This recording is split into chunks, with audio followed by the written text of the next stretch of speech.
반갑습니다. 저는 청년부 섬기는 금교준 목사입니다. 모든 사람들은 빛나는 존재가 되고 싶습니다. 모든 사람들은 사실은 주인공이 되고 싶습니다. 모두가 사랑하는 존재, 존경받는 존재가 되고 싶죠.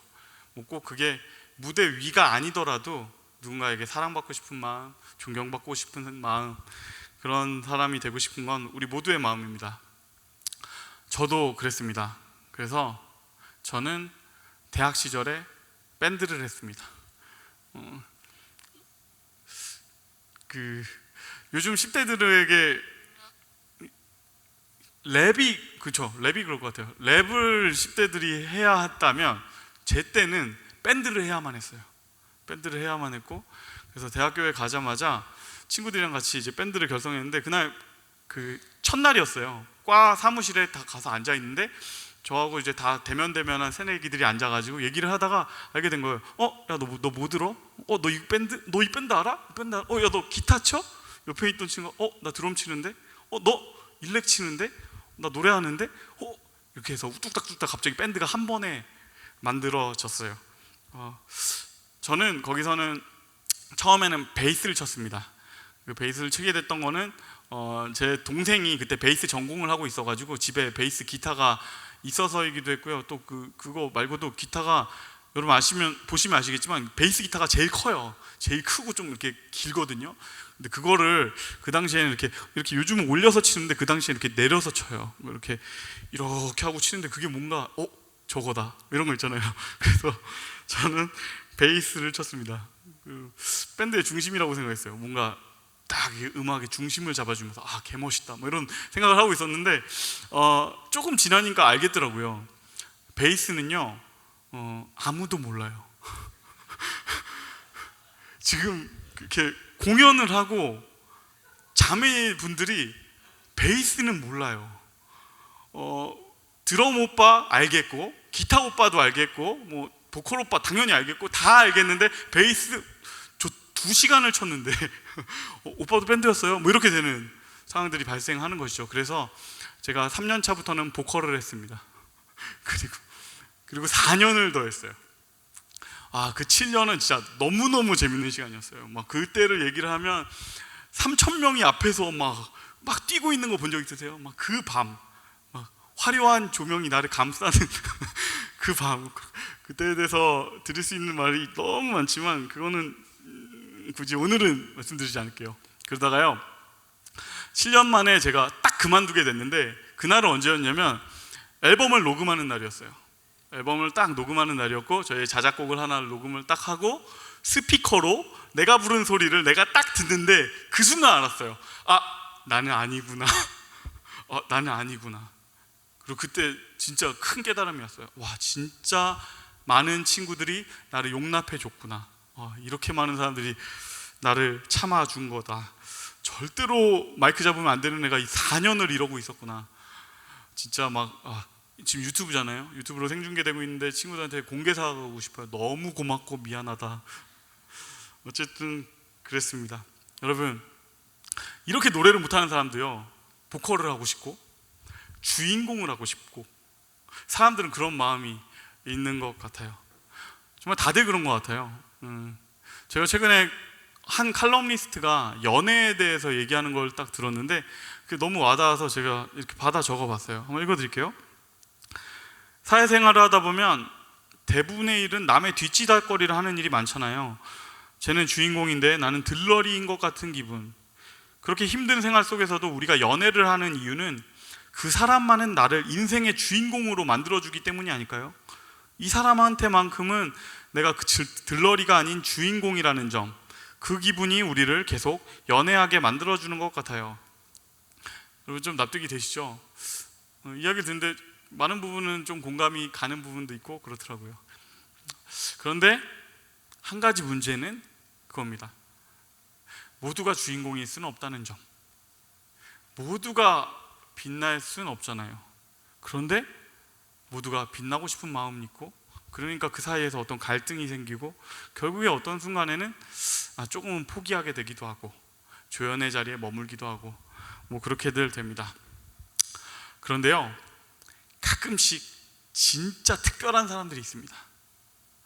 모든 사람들이 주인공을 하고 싶고 모든 사람들이 이렇게 스포트라이트를 받는 그 메인의 자리에 딱 서고 싶은데 가끔은요 주연보다 더 화려하게 빛나는 조연들이 있어요.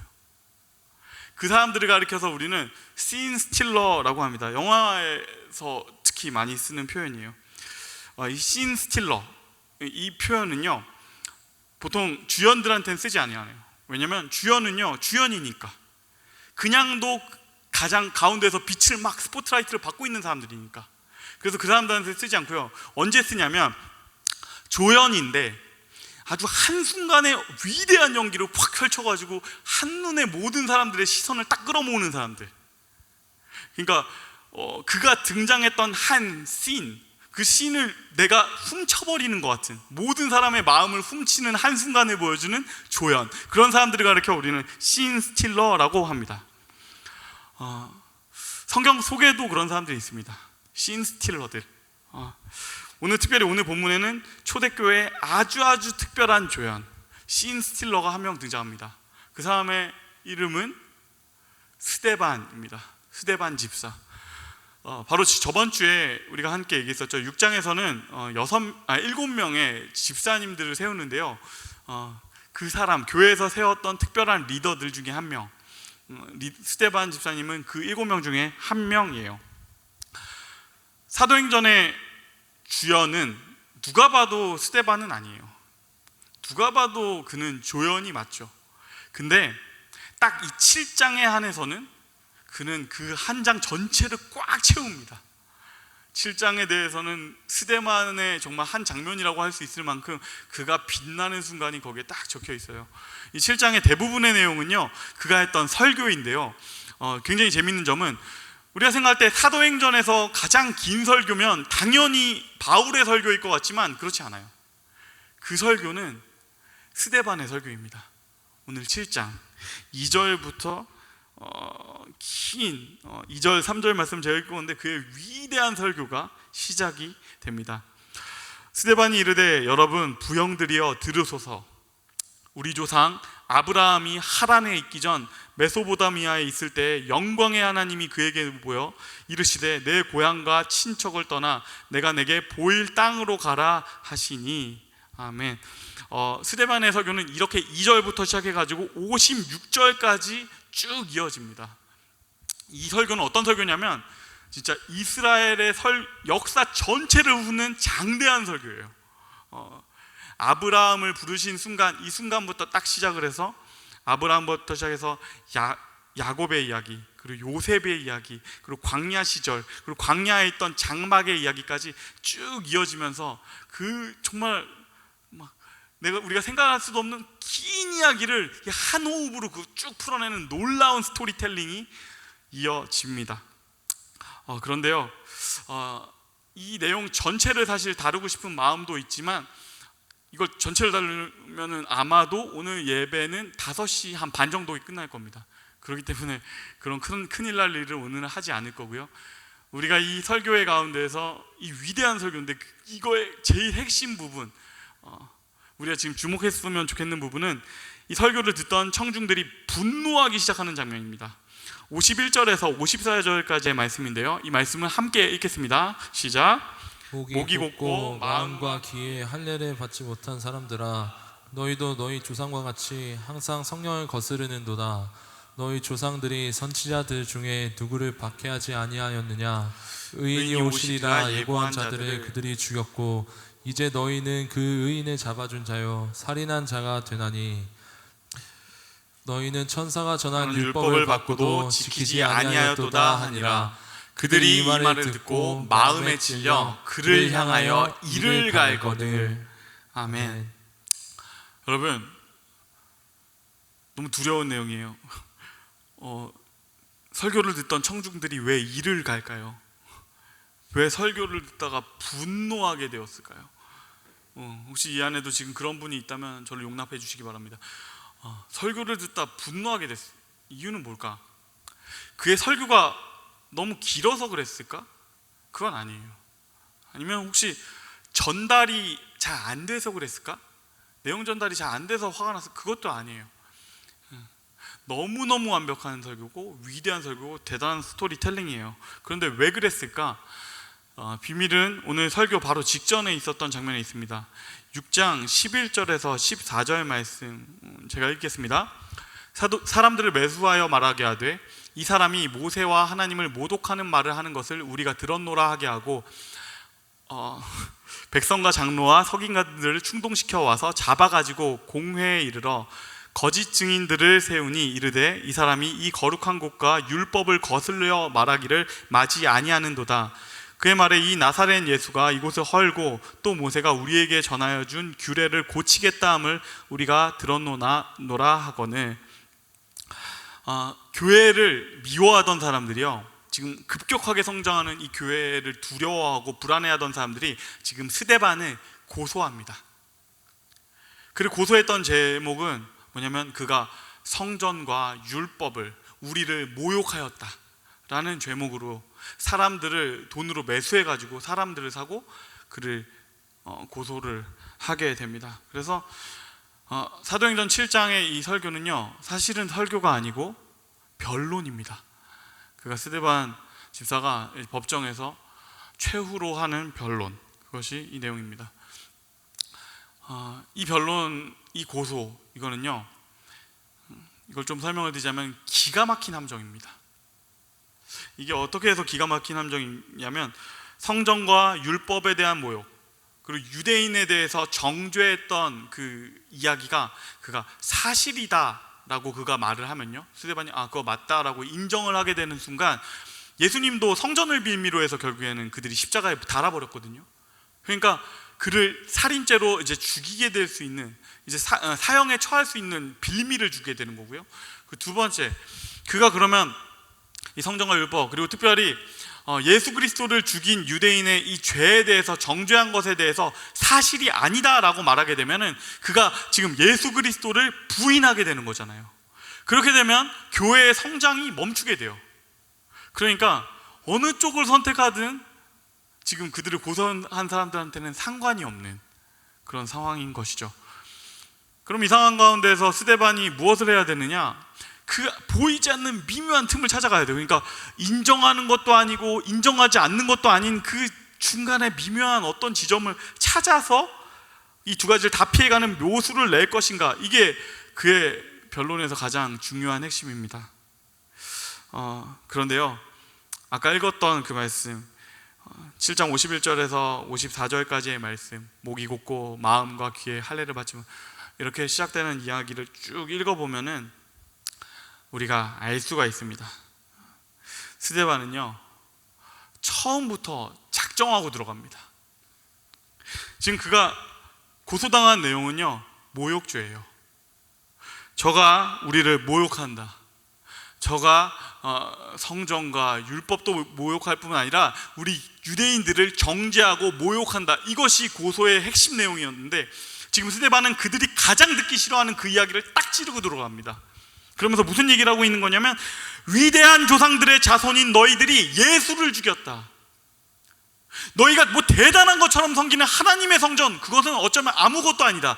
하나님 나라의 그림자에 불과한 그 성전이 아니라 그 하나님의 아들, 그분께서 이 땅에 오셨는데 너희가 그를 죽였다. 이 이야기를 스데반이 합니다. 그렇다는 얘기는 스데반은 애초에 지금 자기를 변호할 마음이 없는 겁니다. 사실은 해야 되는 일은 정확합니다. 그들이 공격하면 방어를 해야 되고요, 그들이 고소를 하면 나를 변호해야 되잖아요. 그 틀 안에서 움직여야 되는데 그 틀에 들어갈 생각 자체가 없어요. 지금 스데반이 생각하는 승리라는 것은 변호에 성공하는 것이 아니에요. 그럼 무엇일까요? 그는 뭘 생각하고 있는 것일까요? 이 장면은 보면 알 수 있습니다. 스데반은 지금 죽으러 온 것입니다. 스데반은 지금 죽으러 왔다. 그러니 스데반의 이 위대한 설교는 죽음을 향하는 설교였습니다. 스데반 집사님은 이미 알았습니다. 저들은 받아들이지 않을 것이다. 저들의 마음은 이미 정해졌다. 저들은 내가 무슨 말을 해도 거짓 증인들을 가지고 법정에 나를 세웠으니 그들은 변하지 않을 것이다. 그리고 그렇게 마음을 딱 정한 그는 이 7장을 통해서 전합니다. 하나님의 아들 예수 그리스도가 이 땅에 오셨고 너희가 그를 죽였다. 하나님의 아들이 오셨다. 그리고 너희가 그를 죽였다. 이 이야기를 채 마치기도 전에 그곳에서 있던 거짓 증인들과 청중들은 스데반 집사에게 돌을 던지기 시작합니다. 그리고 그 돌에 맞아서 스데반 집사님은 신약시대 최초의 순교자, 첫 번째 순교의 자리에 서게 됩니다. 그리고 이 설교, 어쩌면 그냥 이 한 장 잠깐 한 번에 설교를 하고 그리고 희생당하는 이 한 장면이 어떤 의미가 있는가, 이것의 결과는 무엇인가, 이건 너무너무 명백해요. 이게 왜 위대한 설교인가, 위대한 순교인가, 그것은 그 결과로 우리가 여기 있기 때문입니다. 이 스데반의 이 집사님의 설교를 통해서 우리가 여기에 앉아 있습니다. 그가 설교를 마침과 동시에, 아니 마치지도 못하고 돌에 맞아 죽게 되는 동시에 교회에는 엄청난 핍박이 시작됩니다. 그리고 그 핍박이 너무 강렬해가지고 그 예루살렘 교회는 버티지를 못하고 흩어지게 돼요. 그래서 예루살렘을 떠나서 온 유대로, 사마리아로, 나아가선 땅끝까지 이어지는 이 선교의 시작이 이 장면을 통해서 시작이 됩니다. 그렇다는 얘기는 스데반 집사님의 이 설교가 없었다면, 스데반 집사님의 이 순교가 없었다면 핍박도 없었을 것이고, 핍박이 없었다면 예루살렘 교회는 그냥 예루살렘에 있는 단 하나의 큰 교회, 기독교회는 그거 하나로 끝날 수도 있었다라는 것이죠. 그러니 우리는 모두가 이 스데반 집사님에게 빚을 진 사람들입니다. 그의 희생을 통해서, 그의 위대한 설교를 통해서 우리가 이곳에 있게 되었다.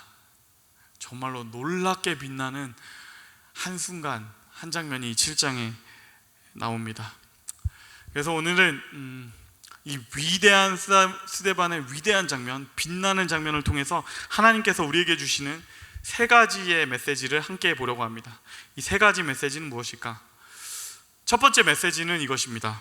우리 함께 이걸 읽었으면 좋겠습니다. 시작.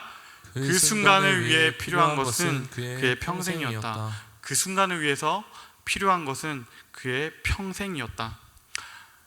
위대한 한순간을 위해서 필요한 것은 그 한 사람의 평생이 필요합니다. 스데반의 설교는 아무리 길어도 1시간을 넘기지 못했을 겁니다. 왜냐하면 분노해서 그 자리로 그를 끌고 온 그 청중들이 그렇게 긴 시간, 몇 시간을 듣고 있었을 리가 없죠. 그런 이 딱 1시간의 설교, 그러나 이 위대한 설교, 이 설교를 위해서 필요했던 것은 그의 평생이었습니다. 조금 더 설명을 드릴게요. 그가 이 위대한 설교를 하고는 있지만 그가 정말로 이 설교를 하게 되는 것이 그가 전혀 모르는 내용을 성령께서 막 입을 저절로 움직이게 하셔가지고, 마치 기타를 하나도 칠 줄 모르는 사람이 손가락이 저절로 성령께서 움직이게 하셔서 기타를 치듯이 그의 입술을 주장하셔서 그렇게 설교를 하게 되었을까? 그건 아닙니다. 이 설교 가운데는 그가 평생을 통해서 배워온 것들이 담겨져 있습니다. 그가 매주 회당에서 배웠던 이스라엘의 역사, 우리의 조상 아브라함의 이야기, 그리고 야곱의 이야기, 요셉의 이야기, 그리고 모세로 이어지는 역사들, 그리고 장막에 세워졌던, 그 광야에 세워졌던 이 장막, 그리고 그거에 이어져서 세워졌던 솔로몬의 아름다운 성전, 이 긴 이야기 속에 담겨있는 하나님의 정신, 하나님의 마음, 이것에 대한 이야기를 하고 있어요. 그리고 그거의 끝에 최종적으로, 결정적으로는 무엇을 얘기하고 있냐면, 나의 인생에 찾아오신, 스데반의 인생에 찾아오신, 지금까지 이 모든 역사를 통해서 기다렸던 그 한 분, 메시아 예수 그리스도, 그분이 이 땅에 오셨다, 그분이 내 인생에도 찾아오셨다, 이 이야기를 하고 있는 것입니다. 그렇기 때문에 결국에 그에게 이 한 번의 설교를 위해서 필요했던 것은 그의 평생이었다라는 것이에요.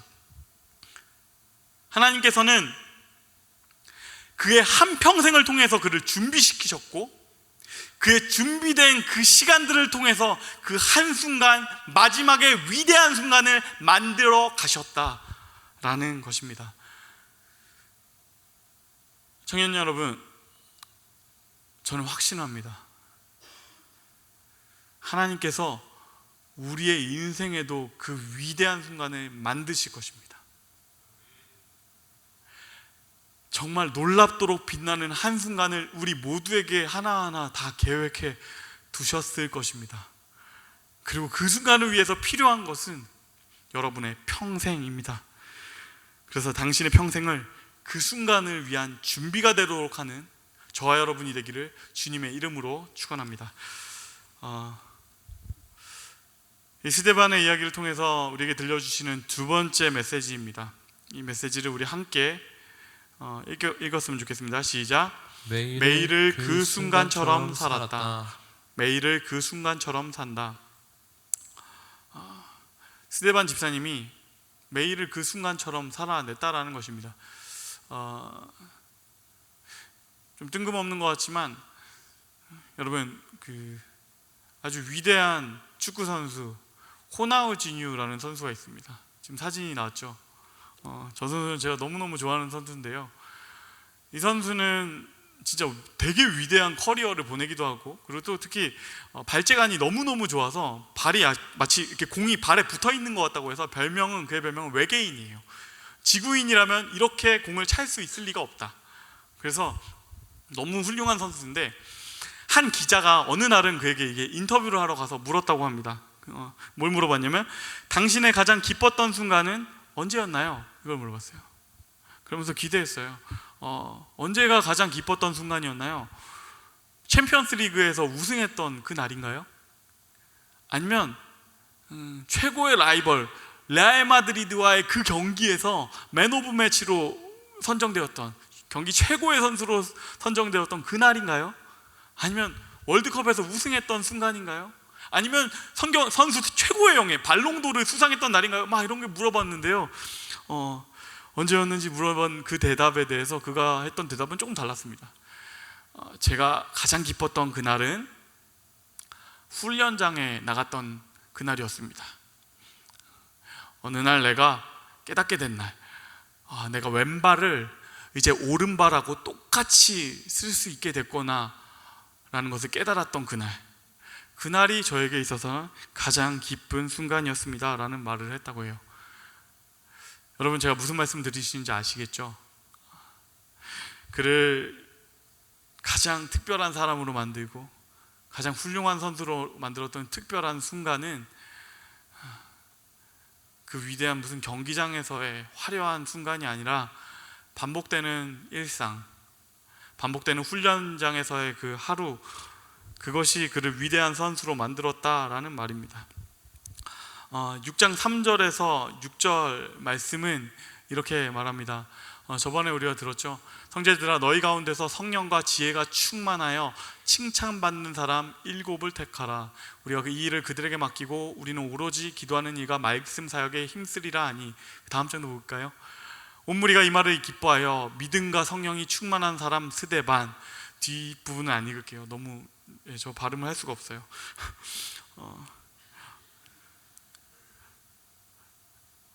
이 내용은 뭐냐면, 스데반 집사님을 세울 때 그들이 세웠던 기준을 말합니다.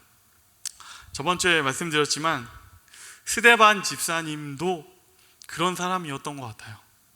결국에는 그냥 매일에 충실한 사람, 그를 뽑았던 직분이 이것을 증명합니다. 그가 무슨 일을 했는지 저번 시간에 말씀을 드렸죠. 사실은 그냥 밥 짓고 배식하는 일, 그것에 꼭 필요한 사람들로 7 집사들을, 가장 그것을 성실하게 해낼 수 있는 사람들로 7명을 뽑았다고 했고, 그 사람 중에 한 명이 스데반 집사님이었습니다. 그러니 그는 그냥 밥 짓고 배식하는 그 일을 정말로 신실하게 열심히 해서 공동체의 인정을 받은 사람이었고, 그래서 그 일 도우라고 세워집니다. 그리고 또 동시에 그는 성령의 지혜로 살려고 몸부림치는 사람이었고, 그래서 성서를 열심히 공부하는 사람이었고, 그래서 말씀의 자리에도 세워집니다.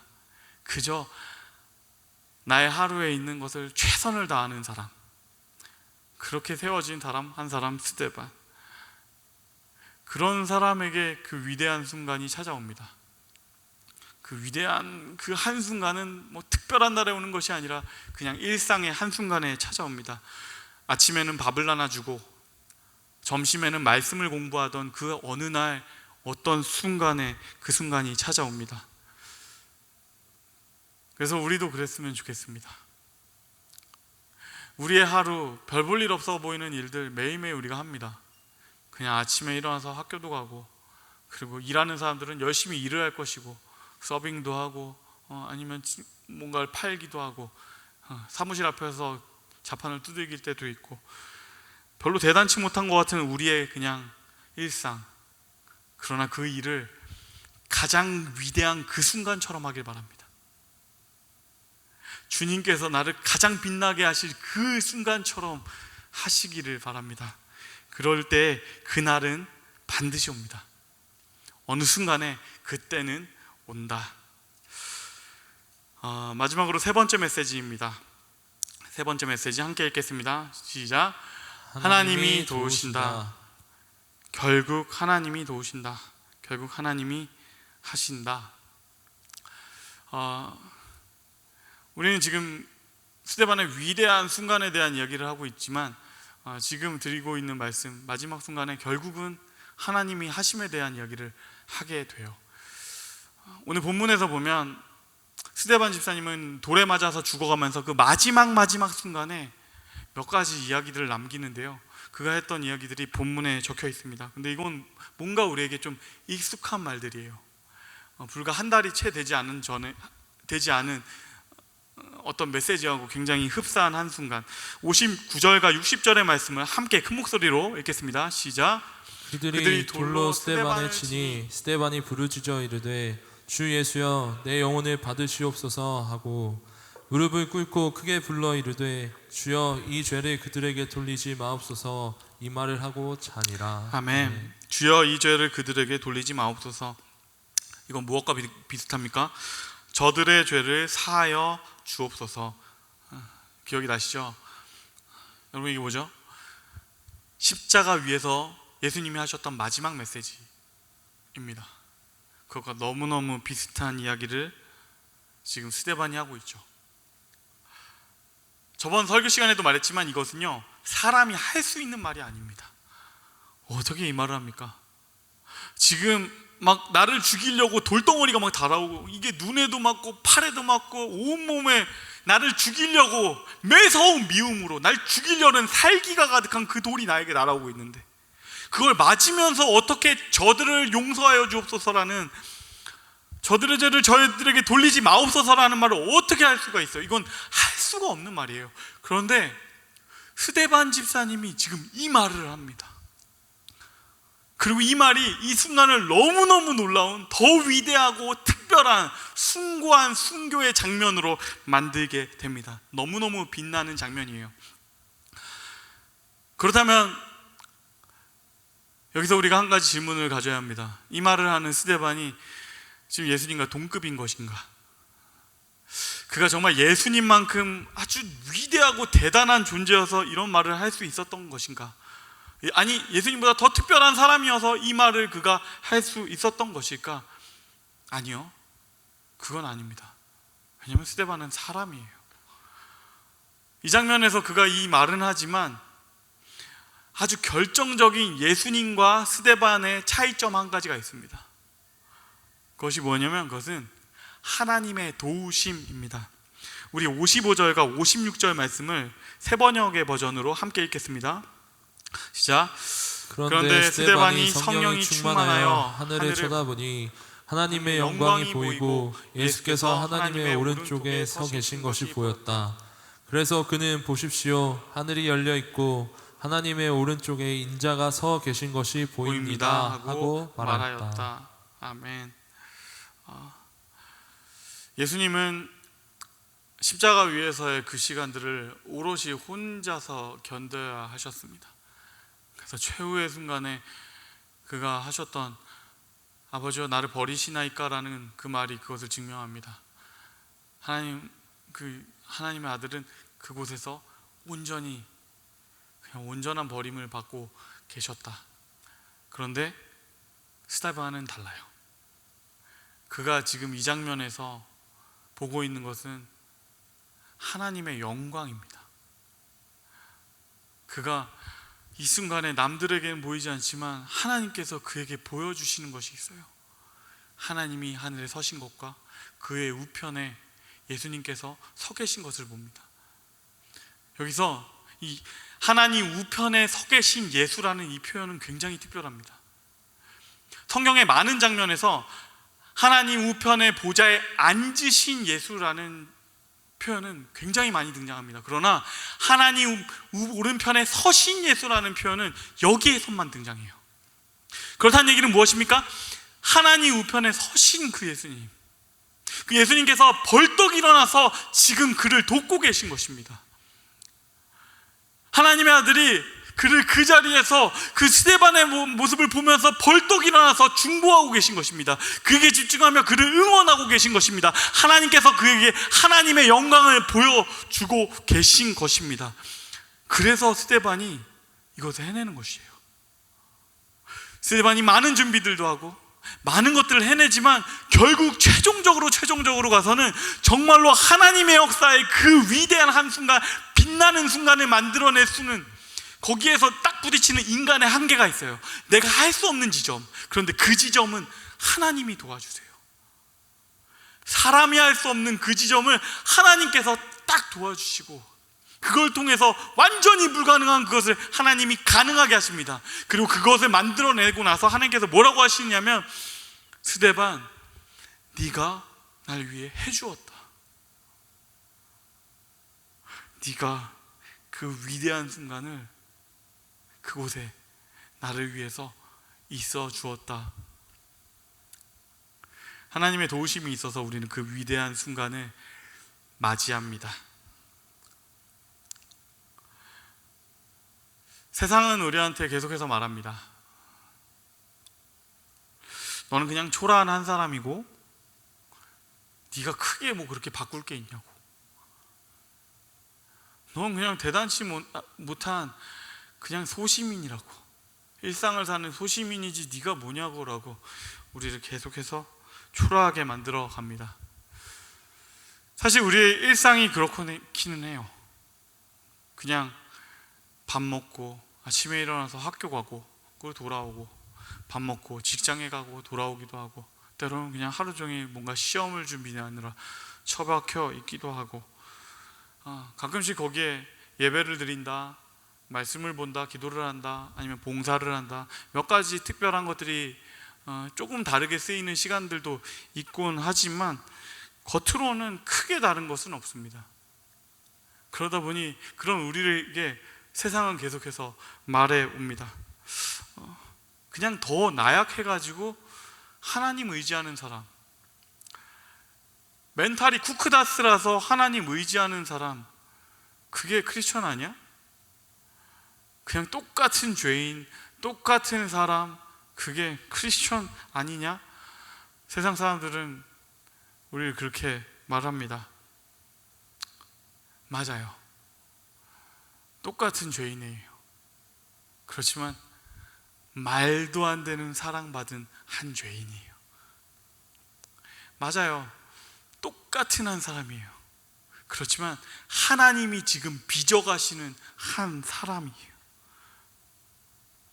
그저 똑같아 보이는 일상이지만 그 일상 가운데로 하나님께서 찾아오셨을 때, 하나님께서 그 일상에 찾아오셔서 너를 내 것이라고 부르신 그 순간부터 우리의 일상은, 우리의 삶은 그 하나님의 놀라운 위대한 드라마의 일부가 됩니다. 하나님께서 우리에게 보여주시는 놀라운 큰 계획들이 있습니다. 그 계획의 일부로 내가 너를 초대하겠다. 너는 그냥 초라한 사람이 아니다. 내가 너를 특별히 역사의 한순간으로 부른 씬 스틸러다. 우리의 삶은 하나님께서 우리를 역사를 통해서 부르시는 위대한 이야기의 일부가 됩니다. 저는 확신합니다. 우리는 그 순간을 맞이할 것입니다. 우리 모두는 그 씬 스틸러가 될 것입니다.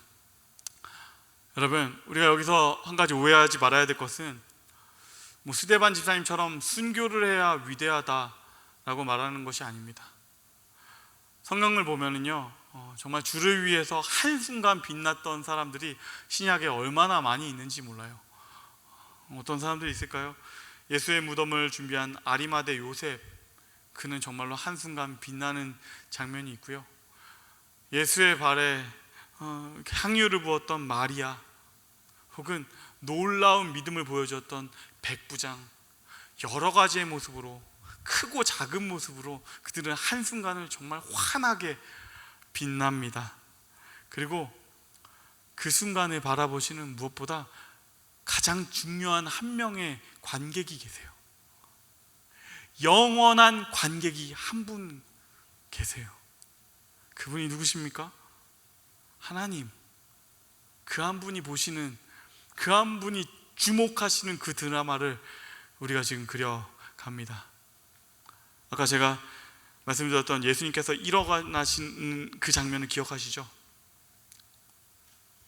스데반이 돌에 맞아가는 그 순간에 예수님이 벌떡 일어나십니다. 내 아들 스데반이 지금 돌에 맞는다. 내 아들 스데반이 죽어가고 있다.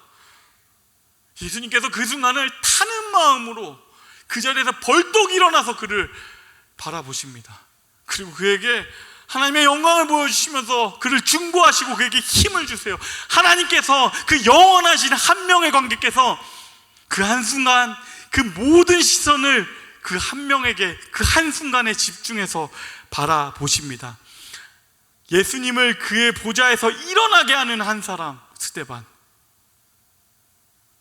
그 한순간을 통해서 온 교회의 역사와 그 이후의 모든 역사를 완전히 바꾸는, 선교의 역사를 뒤집어버리는 한 사람, 스데반. 그런 우리가 되기를 하나님께서 초청하시는 것입니다. 우리 모두가 그 순간을 맞이할 것이에요. 대단한 것은 아니어도 좋아요. 그러나 우리만 할 수 있는 한순간. 저는 사역을 하면서 그 한순간을 한 번 본 적이 있어요. 어떤 친구가 교회에 왔어요. 딱 보니까 약간의 장애가 있는 친구였어요. 근데 우리 교회에요, 같이 좀 장애가 있는, 너무 이렇게 정신지체가 심하진 않지만 약간의 어려움이 있으신 한 형님이 있었어요. 그 형님이 늘 우리가 챙기는 분이라고 생각을 했어요. 내가 섬기고 내가 애쓰고 보살펴야 되는 한 사람이라고 생각했는데,